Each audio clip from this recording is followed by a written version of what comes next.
Alden Richards, matatandaang naiinis minsan dahil bigo siya sa pagmamahal ng pretty girl na si Catherine. Huy, bakit naman?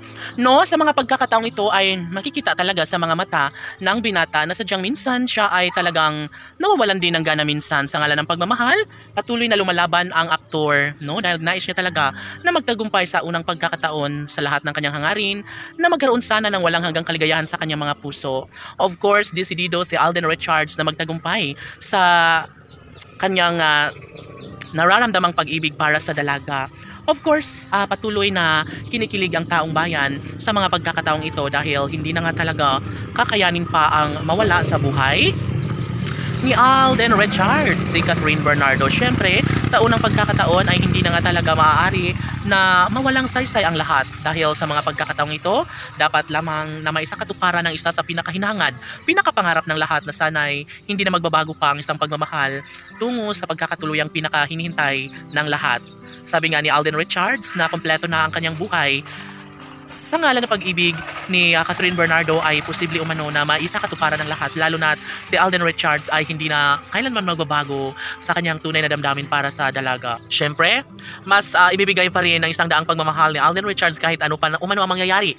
No, saksi ang kalangitan kung gaano kahalaga sa buhay ni Alden Richards ang pretty girl na si Catherine at wala nang sinumang makakapigil pa sa kanilang tunay na damdamin at sabi nga nila na hindi pa umanuhuli ang lahat kung talagang magtatagumpay si Alden Richards sa kanyang hangarin na makatuluyan ang pretty girl na si Catherine ay malaki umano ang posibilidad na maisakatuparan din ang lahat sa mga pagkakataon lalo na at deserve ni Alden Richards na magkaroon ng walang hanggang kaligayahan sa piling ng pretty girl na si Catherine.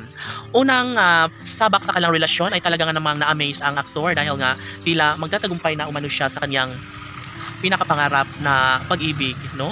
Tanging dasal ni Alden Richards na sana ay tuluyan siya magtagumpay dahil alam nyo ba na isa talaga sa pinaka-the best na pakiramdam ni Alden Richards ang tuluyang magtagumpay sa kanyang pagmamahal para sa binata at dalaga. Siyempre si Alden Richards ay para lamang kay Catherine Bernardo at wala nang sinumang makakapigil pa sa kung ano man ang makapagbibigay kaligayahan sa kanyang puso. Of course, mananatili ang pag-asa at lalong-lalo na ang pagmamahalan nila sa isa't isa ni Alden at Catherine.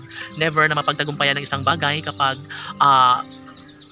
ipagpatuloy ni Alden Richards ang mawala ng pag-asa. So sa mga pagkakataong ito, ramdaman naman ng taong bayan na talaga nga namang porsigido rin si Alden Richards na mapatunayan ang lahat na maisakatuparan ng isang magandang pagkakataon, lalo na si Catherine Bernardo lamang ang bukod tanging babaeng minahal ngayon ng gwapong aktor na si Alden Richards at posible umano na magkaroon ng pagkakatagumpay ng isang magandang pagkakataon tungo sa pinakahinahangad ni Alden Richards na maisakatuparan ng kasal na nararapat nilang ipagpapatuloy ni Catherine Bernardo. Laban!